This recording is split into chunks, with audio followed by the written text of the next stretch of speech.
And I'm excited to be here. Um, I really love working with young people. Maybe in market speak, it's a hedge against getting older. I work with a lot of young people here in our companies. The energy is exciting, so pleasure to be here. And yeah, I mean, I really feel a deep affection toward Kutztown, a lot of memories, and but really more than memories. And I think today I'd like to speak to you a little bit about how those experiences impacted me. And I like to describe myself as a bit of a late bloomer. I really wasn't, at the time coming out of high school and deciding what I wanted to do. I truly had no idea. I was truly young for my age, you might say, and didn't really have a plan or a path that was carved into my brain at that point. And I maybe we start with that because I think it is important, because I do remember really well that there's a lot of fear involved with that, and there's a lot of uncertainty, and those things can really bring about decisions that you may not make again. Later in life, you may look back and ask why you did certain things. And I think when you don't know, it's really difficult. And sometimes, you're not just your peer group, but probably even more importantly, when we are younger, our parents and other people that we want to, do a good job for, can sometimes force a person to do things, or at least motivate them to do things that maybe they wish they had more time to think about. That was at least my experience. And I start there because Kutztown it really became an inflection point for me. A time that pathways in my brain started to open up and things started to light up a little different. You don't know it then. You only know it looking back on it, and you could understand it, as you get older. And Kutztown was that for me, and I wanted to share some of that. And I think hopefully it ties well into the entrepreneurship program that you're interested in. Uh, I'm a little biased, but I happen to think that there really could be no better path, at least for me. And I think when you start to think about, alignment and aligning yourself with things that maybe are more meant for you, that's a really important question to ask yourself. And for me, entrepreneurship, I know it's a loosely used term sometimes. It's very broad, but I think, in the purest definition, entrepreneurship is really, it's a French word defining essentially somebody that does something, that gets things done. And certainly risk is often associated with the definition, because getting things done has certainly risk. And I think we all know that. And of course, we can all look up the pure definition, but maybe it's important to talk about what it's like really in a real world scenario, and some of the emotional impacts that having to make decisions when you're young, and being faced with a lot of opinions, certainly some failure, risk taking, those kind of things that can influence and impact a decision. I feel like this is a conversation worth having. So I want to thank Dean Carroll and Alicia for inviting me to have this opportunity to speak with you. It's very gratifying for me, because I did struggle early on. And if you don't mind, when I was young, real young, I was held back in first grade. And I tell that story because I wear it now as a badge of honor. I think of it as, one of the battle scars, or dings in the helmet of life that I'm proud of. I didn't enjoy the hit then, but it made me stronger. I had dyslexia. I had a very difficult time reading and writing, especially reading, and just a learning disability. It was a in my brain had not formulated yet at that age when I was supposed to go to school. And so my teachers wisely held me back. And, I think that makes good sense. And this might be a good analogy to life, because sometimes the painful things are the best things for you. And of course, you don't think that then. I was just a little kid. But really what came about that is over the years, my peer group, that I started with was always obviously a year ahead of me now. And frankly, life can be tough and kids can be tough. And I was kind of viewed by many as kind of the dummy, because that peer group ahead of me looked back and remembered, the guy that got held back. And there was only a few of us in my school. That's pretty hard on a young person. But again, the very best thing emotionally that I think could have ever happened to me, and again, you only know that looking back on life, and you try to evaluate it. And I share that story because that kind of followed me all the way right into high school. And really, it wasn't until my senior year that I probably started to realize I couldn't tolerate that perception much longer. And I started to feel this desire to change it. And it wasn't really burned deep into my brain yet, but it was there. And I share that because it's really what led me to Kutztown. And what that means is my grades weren't great. These perceptions existed. It impacts your confidence and has an impact on you in many ways. So by the time it was ready to start deciding what I was going to do, my dad said, look, it's real simple. You can go to the military or you can go to college or some kind of a continued education. Take your pick, but you're not staying home. And my dad was pretty tough, and I really respect him. By the way, his 90th birthday is in 2 months, so I'll be coming back to Pennsylvania for his surprise birthday party. So if you do run into him, you can't tell him I'm coming because it is a surprise. But but I had a great father. I do have a great father, and the reason I want to share that is my dad made it clear to me I had to make this choice, so it was kind of forced upon me. And I'm going to go back and forth today a little bit about how this applies to being an entrepreneur and facing pressure, facing risk, making decisions that you may not be ready to make, but why getting into the game is the most important thing that you could do, and what the impacts are, and how you develop conviction and discipline, and the things that you got to have emotionally to be successful, which we also know is defined in many ways, certainly not just through money, because money is just simply, to me, not even on the top 5. And we'll talk about that too. Maybe by segue, I'll share an economic principle that I later at Kutztown learned in my classes when I really started to embrace education, when I started to really understand its value. And it wasn't until then. But I'll share that in a moment too. But how I got there. So I didn't have the grades. I applied to Kutztown and was denied. And it was suggested that I go to Mansfield for the summer prior to getting into Kutztown for the normal year. And I did not want to be held back again. That was something that really would have been impactful. So at the end of the day, I did go to Mansfield for the summer. I did pretty well, got a 3.2, applied back to Kutztown. And I remember opening that letter and I did get in. And that is what I would describe as an early win for me. And that was part of that light bulb moment, that thing that never left me, that taste of winning, of getting into the school. And I want to share that because Kutztown was a wonderful experience for me.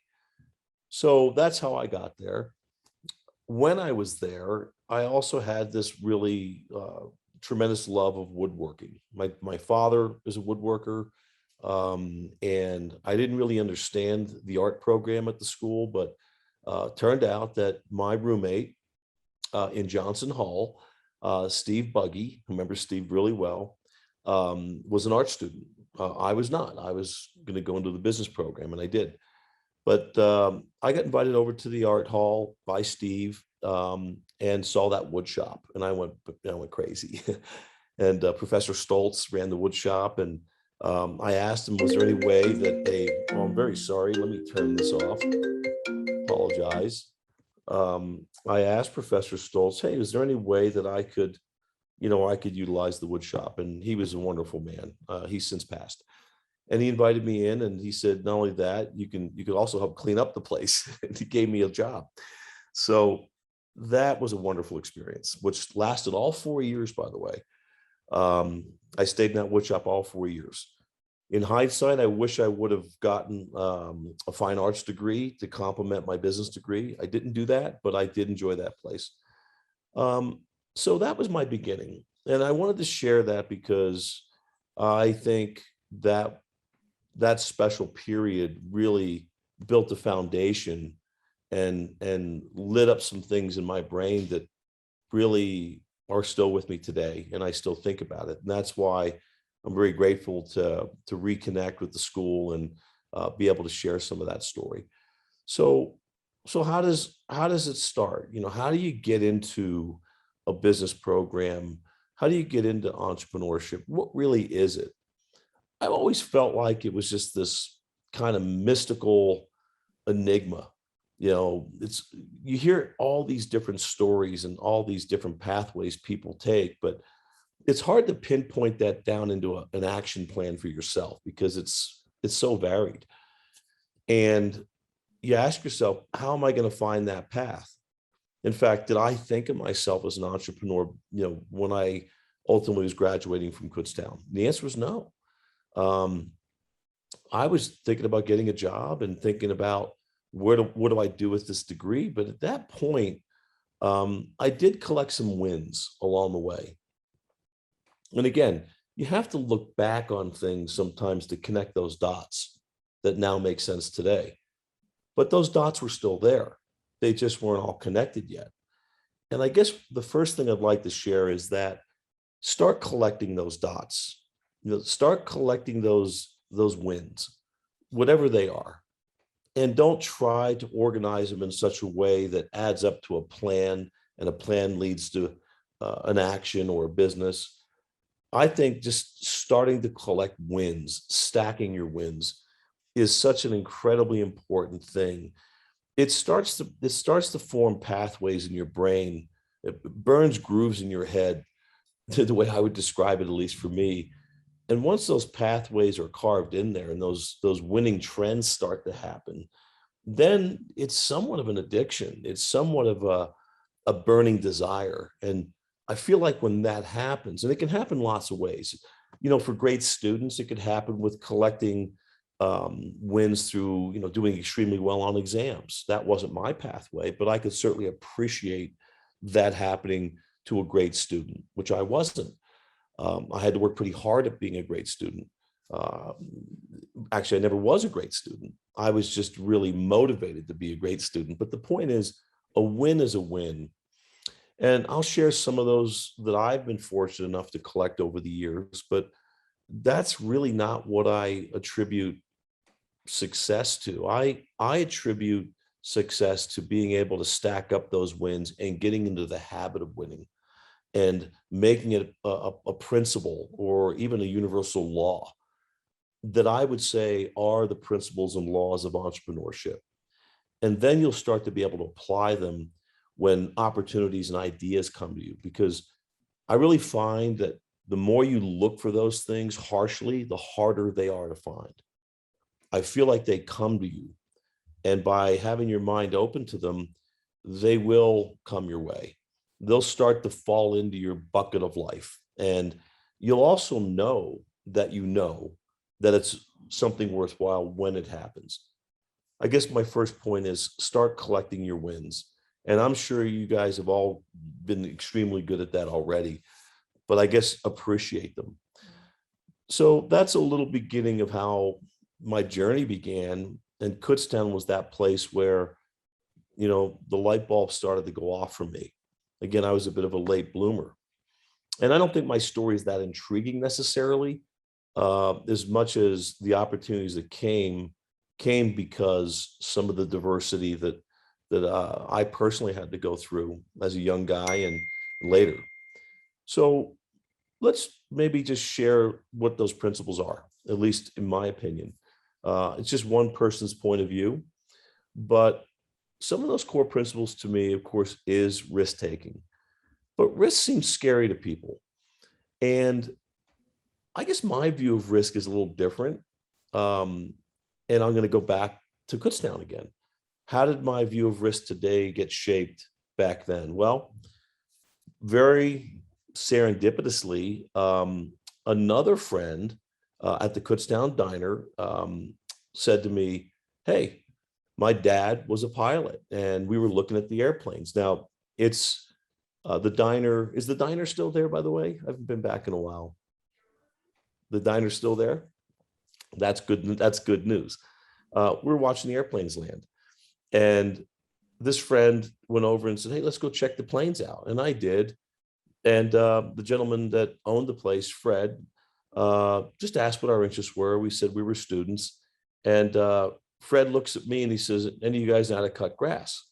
And I said, "Yeah, I cut a lot of grass growing up." And the net of it is he asked me if I wanted to do a little bit of grass cutting.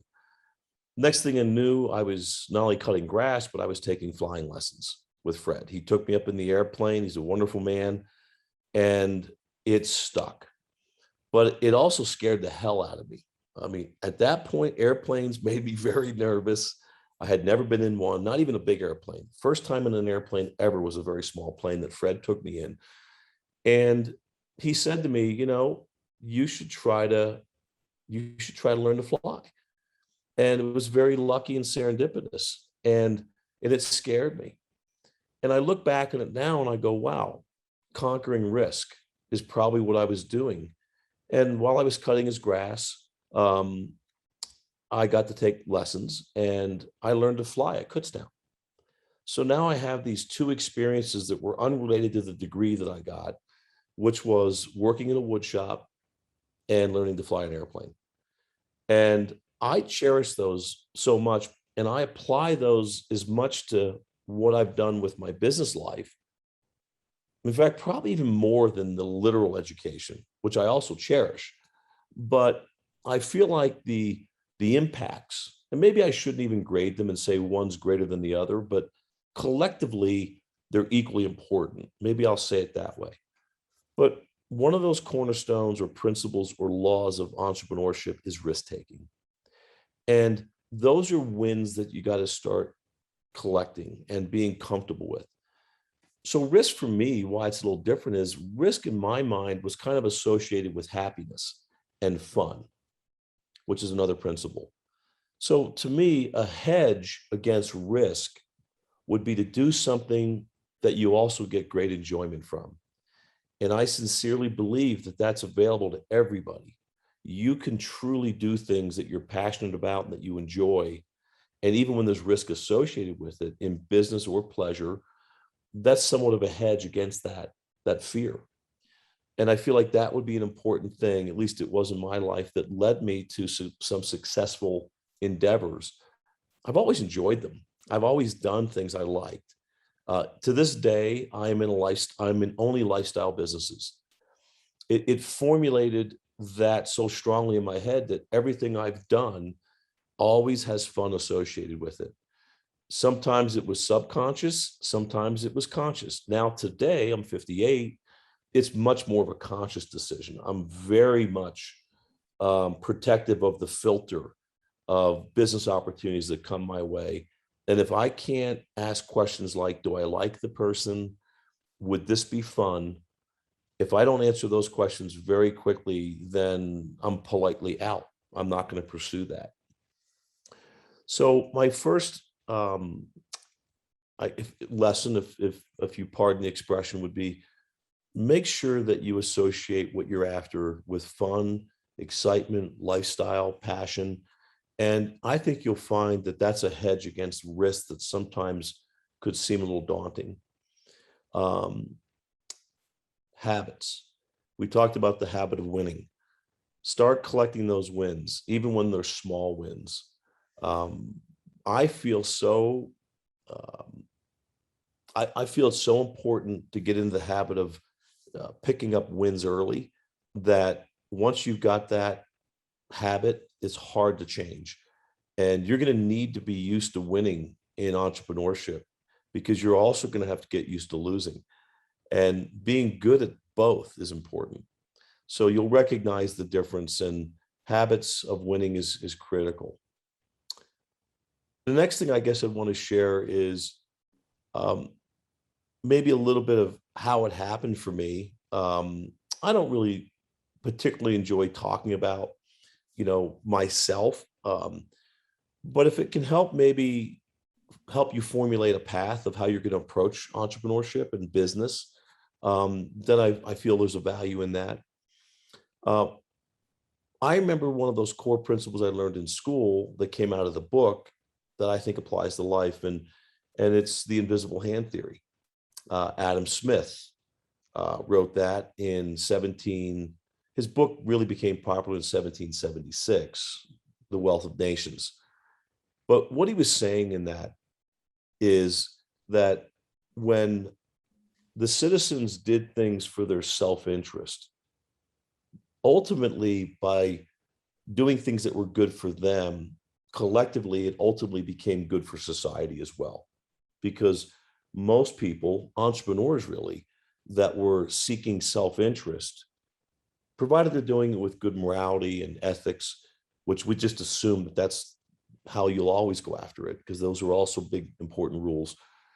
But if you do that, like an invisible hand, the results will be delivered to society. He was speaking in terms of macroeconomic terms. If the collective members and citizens were working in their own self-interest in somewhat of a free market system, ultimately society would benefit without too much government interaction. He called that the invisible hand theory. I actually feel like, in retrospect, looking back on that lesson then learned in school, how true it is today on a micro level, on a personal level. I feel like if you're going after things that are good for you, like doing things that are fun and enjoyable and that you're passionate about, you're going to do things that you may otherwise not do when you're obligated to do it. I mean, sometimes we have to do that too, but most often, if you're doing things that you really enjoy, that are good for you, that are really self-interested things, you're going to end up getting the result you're after, like an invisible hand. And I feel like, looking back on my career, I used to think, wow, was I lucky? Was I fortunate? Did this just fall in my lap? But then I realized, no, the harder I worked and the more I worked at things I love, the luckier I got. And so it's not really luck. It's setting yourself up to be fortunate and lucky. So I feel like the invisible hand theory is where it came out of a book, but it also applied to life on more of a micro level, personal level. So what I want to share with you is a couple of these core principles that I also think are important, that will lead to results that you'll find maybe not quite literal, like what's the big idea or the big stock tip. Don't look for those. Those aren't going to come. Those big ideas and stock tips and the advice of others rarely come. The more you look inside and the more you go after building your own knowledge base and doing the right things and being passionate about things, that's where it comes from. And I find a lot of people, especially young people, are looking for these literal answers, this certainty. What should I do? How did you do it? How could I do it? It's a hard one to answer, because that's not where it's going to come from. All the friends I have that are very successful and mentors I've met along the way, I could almost say exclusively that they've all gotten there in a very similar way. And that was not literally searching for this answer, but knowing when the answers came, knowing when the opportunity showed up, how to take advantage of it when it did, how to strike quickly. So some of these principles I want to share next, I think, help lead to that, help set you up for those wins, help let you stack those wins. And like the invisible hand theory, I tell my kids this. I have two boys. And if you don't mind me for a moment, sharing the greatest win that I've ever had is that my two sons work with me. They're in this business. They're in our businesses together. Um, I'm married to my high school sweetheart. I hope I'm not bragging, but it's true. And my two sons are my business partners now. And, I never could have conceived that as a young person at Kutztown or along the ride when they were growing up. But somehow, some way, this invisible hand theory seemed to work again by following these core principles that led to a result where when they had the choices to take their education and go, other places, and they've had other opportunities, they wanted to know if they could stick with me. So that's my greatest win. So how did it happen? I think about that a lot, and I wonder. One is this, and I tell them, look at your own hand. If you ever get confused, if you ever get a little bit sidetracked, just look down at your right hand and look at your fingers, and these are your principles. And this is what I believe. One, you got to take care of your health. I don't think we teach that in the books. But if you're not healthy and energetic, and I don't mean just like healthy, not laying in a bed, being laid up. I'm talking about healthy in mind and body, but also energetic and also congenial, also kind, healthy in a lot of ways that your mind is wide open so that things can fall in. You got to be healthy all around. I do believe that physical fitness is a big part of that. I do believe it releases endorphins in your brain. I believe it sponsors creativity. I believe it makes you dream different. I won't get too far down that road, but I think you get it. But you got to be healthy. And if you're not healthy, you're probably not good to anyone else, because nobody that is truly sick could be very productive. So you got to take care of your health. That was always an important one to me. The second thing that I've always felt was extremely important is your relationships. You got to have your friends, your partners, your family. My case, my best friend was my wife. I was really lucky to meet Tracy in high school. We stayed together the whole time. I won't get too far down this road either, but I took a lot of hits from my friends growing up because I didn't date. I didn't have a lot of girlfriends. I didn't have any girlfriends. But you know what? As a young person, I felt like maybe I was missing something, but ultimately I wasn't. But that's just my story. What's your story? Who are your friends? Who are you hanging out with? Who's filling your head? Where do you go with your losses? Who do you share your wins with? Who do you get to talk to? That release is so valuable, and that will energize you. So the second principle, second finger, is take care of your relationships, your partners, your friends, whoever that person is. Vital to healthy entrepreneurship. Third, we talked about a little bit already. Do something you love. Follow a passion. Follow something that you see as fun, a lifestyle business. It's not going to always be a perfect dotted line to that. It doesn't mean because I'm going to pick a ridiculous one, because you like to play paintball, you're going to be in the paintball business. It's not that. But it should be something that you really are excited about, that's something that occupies your brain a lot. I daydream a lot. To this day, I'm a daydreamer. I literally can drive in my car and go from here to there. I don't even know how I got there sometimes, because my mind is just drifted. And I'm daydreaming is what I'm doing. And my wife will look at me sometimes like, what are you thinking about? Like, you're gone sometimes. And I'm just like off. And I'm usually thinking about some lifestyle idea or something exciting that gets me energized. So passion's a big one. And if you could find a way to connect the dot of something that excites you, that ultimately morphs into a business idea, that's magic. And that's part of entrepreneurship. Fourth, this one happened to be a big one for me. You got to live where you want to live. I couldn't underestimate the power of that. Now, for some, it's associated with weather and sunshine. For others, it's being close to family. There's no right or wrong answer. You've got to live, though, where you are excited to wake up every day, where that environment also feeds energy into you. If you don't have that, I feel like you're in a difficult spot to begin with. So for me, Colorado was something that was really important to me, even since I was a little kid. I won't go into why, but it was. And ultimately, my life only got better when I got here because my excitement level was enhanced big time and to another level. And then the fifth principle that I think is important is to be congenial, to be kind, and really just to try to be happy.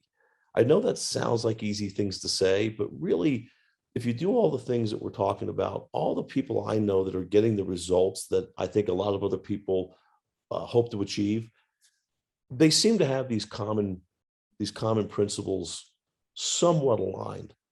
And I don't really know any miserable people that are very successful. I do know some wealthy people that are grossly maybe out of shape or grossly unhappy, divorced, relationship problems, problems with their siblings. I know all kinds of people like that. I don't count that as successful. So to me, those core principles always lead to success, but money doesn't always. So I feel like money is really not on the right hand. Now, the left hand, we start to get interested in money. We start to get interested in accomplishments, and we start to get interested in a lot of other things that I'm going to talk about too. But I think the foundation, at least in my view, is to have that kind of solidly formulated in your head. It's going to change for everybody, but I think having core principles that guide you is going to be really an important element. So with that, I'm trying to think about, I was, last night putting together, what will I talk about? I was trying to go through maybe a chronology of how things had gone for me and why. And it was easy for me to put it together because I just remember how this went down. And going back to the core principles always seems to be the answer. So maybe now a little more literal. And I appreciate your patience in listening, but that's going to be my next principle: patience. My first job was not my dream job. Remember, I told you, looking back, it's easy to dot it all or connect the dots. But really, going through it then, I didn't have all those dots connected. I had certain things that were going on that I could start connecting, but you can't connect them all at once. You're not going to crack the code on this right out of school. You're gonna have to invest. And so my investment was I went to work for my father's company, not for him, but my dad was with Prudential Insurance Company. And 46 years he spent there. He was true lifetime career guy. So talk about commitment. I got out of Kutztown. I didn't quite know what I was going to do with this degree, but I knew two things. Top Gun came out in 1986, and I fell in love with that movie. And I like flying. And Wall Street with Charlie Sheen. Now you might say, are you here to tell me that you kind of formulated your, some of your goals around two movies? Well, I don't know if I'd say it was quite that literal, but I would say that those two movies really struck me and they impacted me. And they also happened to align pretty well with things that I was interested in. So I was not going to get into the military. I did try. I got out of college. I took the ASVAB exam. I did not do well. I will tell you right now, being a great student is still hard for me. I'm a good learner. I think I've learned to be a good writer, but I have to work at it. It does not come naturally to me. It's a lot of extra effort. So that exam I took to try to get into flight school, to fly jets, I didn't even come close. The people that were getting those seats were people doing extremely well in their SATs and extremely bright people. And they passed the exams that were being given really well. What I didn't know is I was passing other exams in life that weren't quite as literal, but I did not get into flight school. So that was a letdown. Wall Street, that was where I was going next. Well, I'll be really honest with you.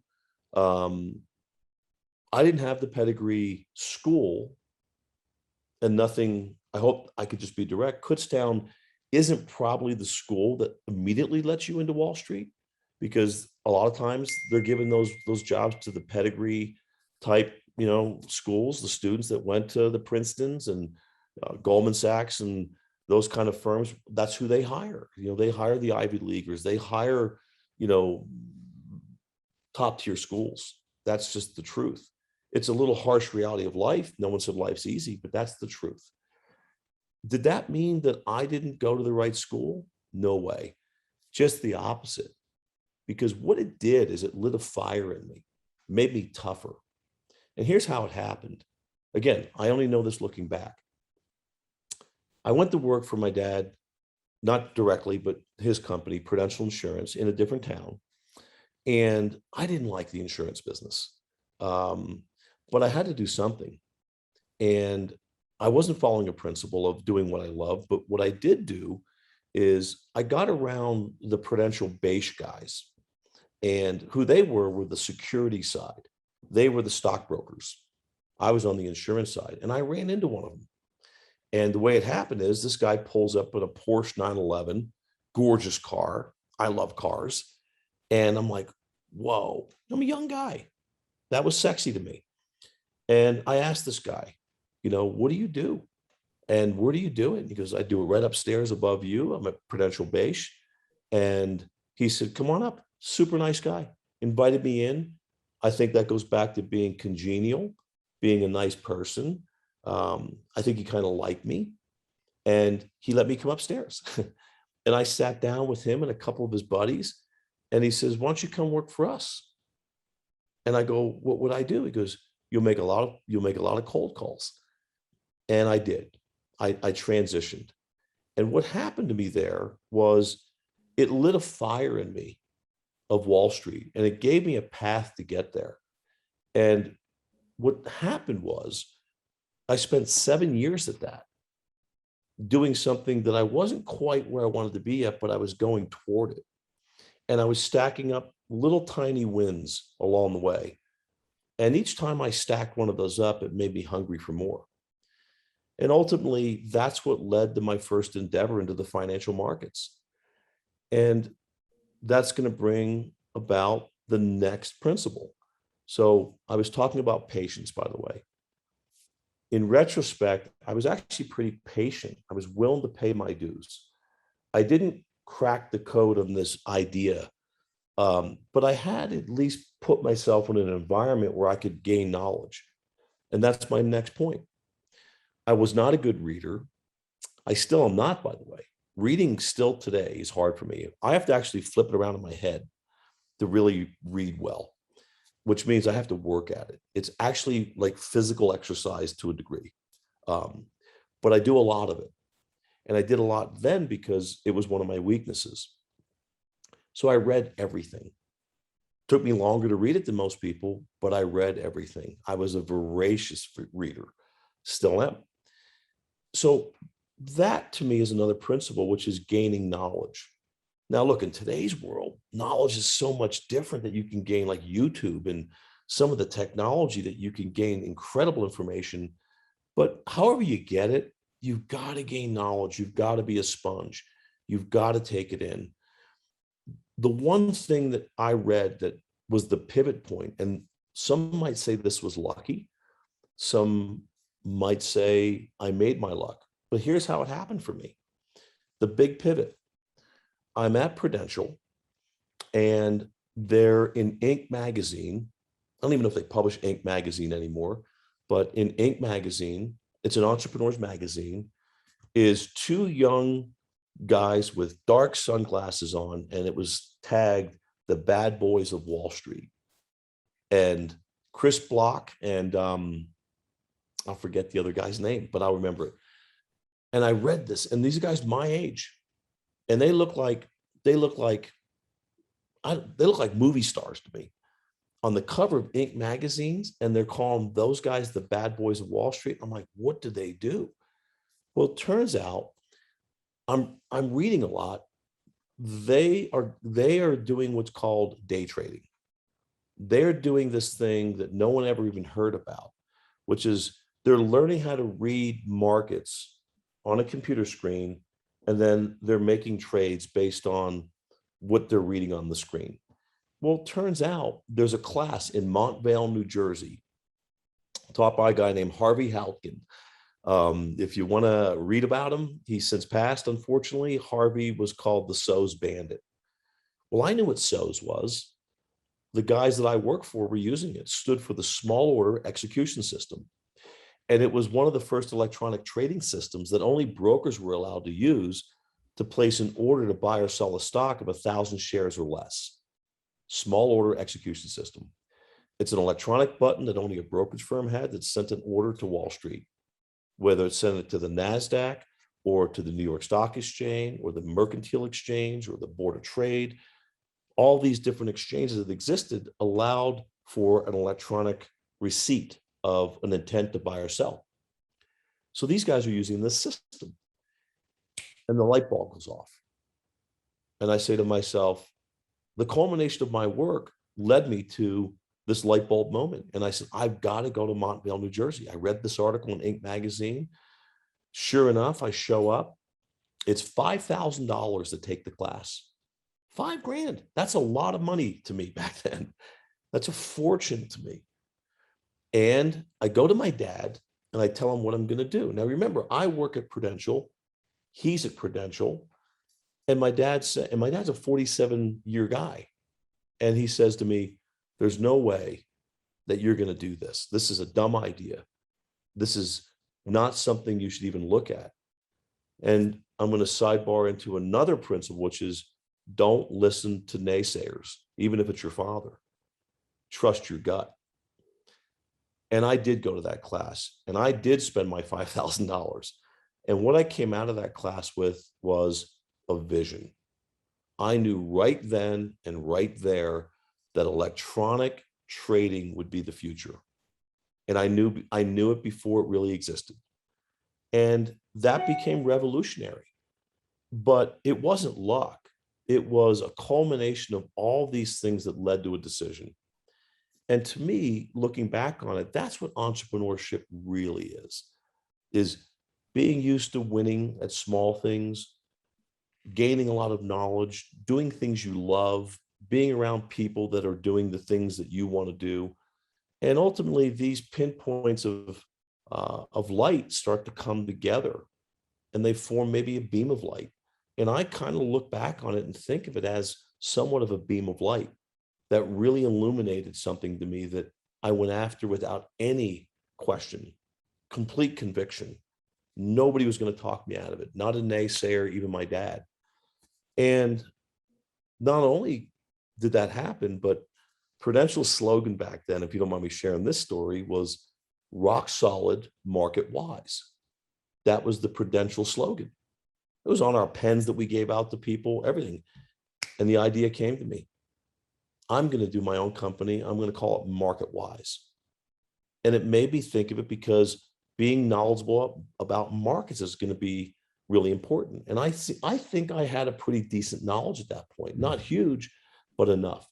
And that was the beginning of my company. Within 2 months after taking that class, I quit my job. I took what a lot of people thought was a sensational risk. I was making pretty good money, and I was able to do it based on another core principle that I think is important, that everyone can learn today, I think. I was a good saver. My wife, Tracy, even a better saver. We didn't spend a lot of money. We saved our money really well. Why is that important? Well, it gave me my own seed capital. You know, today we hear about people talk about seed capital and crowdfunding and all these other ideas. You know, frankly, I don't give my money away that freely. I invest in certain things only if I'm extremely convinced. And I think a lot of young people today sometimes kind of think it's going to happen for them that way. They kind of expect it. Some people use the word entitlement. I think there's a little bit of that in the world, more than was there when I came through. I would not go into your entrepreneurial dreams expecting that that's going to happen that way. I know a lot of young people that expect it, and they find out the reality is it doesn't really happen that way. So you have to be your own seed capital. And you do that by being patient and being a good saver. And when that light bulb moment happens, when that beam of light hits you, and I think it will, if you follow some principles that we're talking about, you'll be able to strike. You'll be able to make a move. And it won't seem like this crazy risk that other people look at and go, are you kidding me? You're going to leave your job. You're going to spend $5,000 for this course. You're going to do all these things. It seems unbelievable to some people, but it really isn't if you're living it, because you know that you know. And I heard that quote. A friend of mine said to me years ago, when you know, and you know that you know, confidence replaces fear. And I think that's a very important message too. You know when you know, and only you know it. And when you know it, confidence replaces fear. And I was confident in that decision. And after that, the rest started to come. I think I had a bit of a flurry of wins that, some good luck, but also I put myself there. So that's a little bit of my story, not because I want to tell my story, but I want to tell you about the principles that led to it. And I feel like if we could remember those, you could lead yourself to a pathway. You can have a pinpoint of light out there, and that could lead to a result. So I thought maybe a little journey through someone else's experiences, but based on principles that everybody could, I think, attach themselves to, might give you something that you could start to think about. So I appreciate the opportunity to share a little bit. I think some Q&A, and I guess Dean Carroll will take it from here. So we'll go from there. David, thank you very much for telling your story. And I think those principles apply to whether or not you're an entrepreneur, but are particularly helpful for entrepreneurs. And I do appreciate you telling your story. I'm always fascinated by that moment when you take the leap, from going to your safe job with benefits at Prudential to, launching your own business. I really enjoyed that part of it. And I do want to open it up to any questions that the audience might have for Mr. Nassar. I've got the mic. You can just take over the mic for any questions you might have. Oh, I see Katie might have a question. Hi, David. Thank you for sharing your story. I was listening off to the side, so you didn't see me, but I heard everything you said. Do you have any kind of future endeavors in mind that you want to, like something new possibly in the works, or are you gonna, just keep doing what you're doing, I guess? No, it's a good question. Yeah, I'm really involved in exciting projects right now that go back to my woodworking days. I'm glad you asked. I mean, the woodworking stuck with me, and so I'm real estate development now, and I'm developing ski resort projects. So I build really beautiful homes at the ski resorts where people get to go have fun. So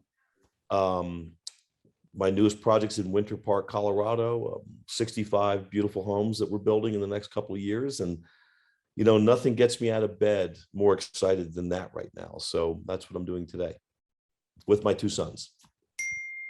Wow, that does sound like fun. Building beautiful homes in a beautiful place. Yeah. Other questions? I have a question. I'm always intrigued about risk taking, having taught risk management for many years. And I know you've had some setbacks in various ventures. You had a big wildfire, I guess, at your winery. Yeah. What's your mindset when it comes to addressing and coping with and overcoming significant challenges? Yeah, that's a great question, Dean Carroll. And yeah, the winery was, that's another passion and dream. I do love wine. I love making it more than I like drinking it. I do like drinking it too, but yeah, I lost my winery in the glass fire a year and a half ago, burned it right to the ground. And, there's no easy one on that one. That one hurts. Yeah. I Uh-oh. Oh, Oh, timing. you stalled for a minute. So you said that one hurt. And Yeah, that one hurt. What I learned from my trading experience is that you have to learn to net your winners against your losers.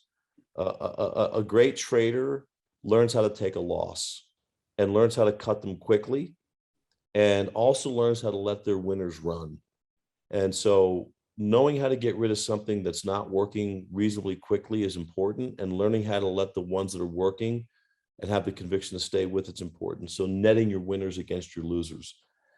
I'm rebuilding the winery right now. And the loss is a hit, but I learned a lot, and I get to do it a little differently this time. And I net that loss against all the other good things that are happening, and I look at things optimistically, and that's it. I think it's that simple. You just have to take the hit, and I think that's life, because it's not always the perfect ending. It's always a great story. I think we all know that, but I do think that sometimes people wallow in their losses sometimes too long. And I think you got to get up quicker, real quick. I tell my kids that, and I see it in winners. And there's a great author that Dr. Martin Seligman is a psychiatrist, and he wrote a great book called Learned Optimism. Such a great book. Read it years ago. And he said in his book, one of the things I took away from the book was, a winning attitude learns that when bad things happen to them, they're temporary. And when good things happen to them, they view them as being more permanent. And a pessimist sees when bad things happen to them as more permanent, and when good things happen to them, temporary and lucky. It's just perspective. so it helps to be an optimist if you're an Yes. entrepreneur. Yes. Is what it sounds like. I want to give the audience another opportunity for questions. I know we're past the end time, so I appreciate your attendance, but I want to get last call for questions. Okay. All right. Thank you very much for coming to hear Mr. Nassar speak to us about his entrepreneurial experience. David, it's always a pleasure to hear your pearls of wisdom. So thank you for sharing with us your experience. Well, thank you. It was a pleasure. And I really appreciate the invite. And good luck to everybody. Okay. Thank you very much.